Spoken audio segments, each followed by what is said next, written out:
Lorsque nous étudions de plus près les chapitres 2 et 3 de l'Apocalypse, nous découvrons rapidement que le Seigneur reconnaît une certaine responsabilité aux anges de ces 7 églises. En rapport avec cela, considérons les paroles du Seigneur à l'égard de ces diverses églises. Il avertit l'église d'Éphèse. « Sinon, je viendrai à toi et j'ôterai ton chandelier de sa place, à moins que tu ne te répandes. » Il réprimande l'église de Pergame. « Tu as là des gens attachés à la doctrine de Balaam. De même, toi aussi, tu as des gens attachés pareillement à la doctrine des Nicolaïtes. » Il dénonce l'église de Thyatire. « Tu laisses la femme Jézabel, qui se dit prophétesse, enseigner et séduire mes serviteurs pour qu'ils se livrent à l'impudicité et qu'ils mangent des viandes sacrifiées aux idoles. » Il rappelle à l'église de Sardes, « Sois vigilant et affermis le reste qui est près de mourir.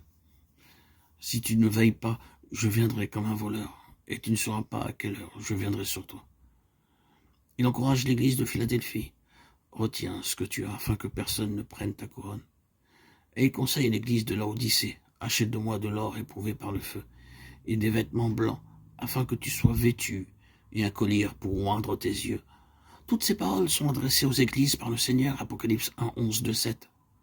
Cependant, les lettres elles-mêmes sont écrites pour les anges ou les messagers appartenant à ces diverses églises.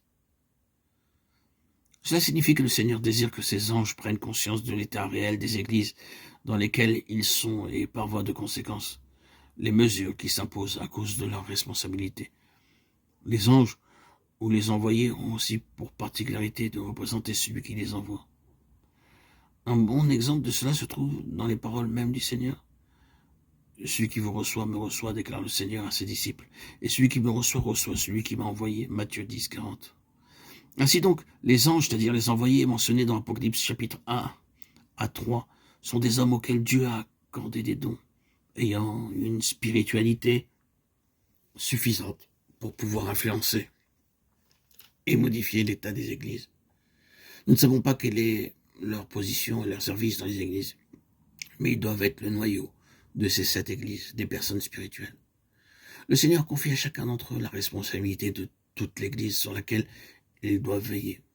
À en juger par le contenu de ces 7 lettres, il est évident que ces anges et les églises dans lesquelles ils sont ne peuvent être dissociés. Par exemple, dans le chapitre 1, verset 11, nous lisons « Ce que tu vois, écris-le dans un livre et envoie-le aux 7 églises. » Tandis que l'introduction de chaque lettre dans les chapitres 2 et 3 commence toujours ainsi, écrit à l'ange de l'église.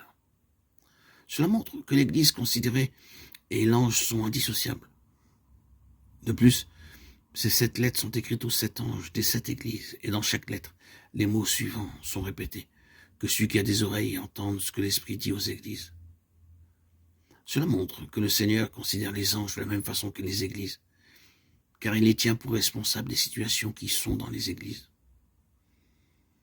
Toutefois, tout cela ne doit pas laisser supposer que l'ange et l'église sont la même chose. Par exemple, dans de nombreux cas, le Seigneur dit aux églises ceci, « Le diable jettera quelques-uns de vous en prison, même au jour d'Antipas, mon témoin fidèle, qui a été mis à mort chez vous, à tous les autres, de Thyatire.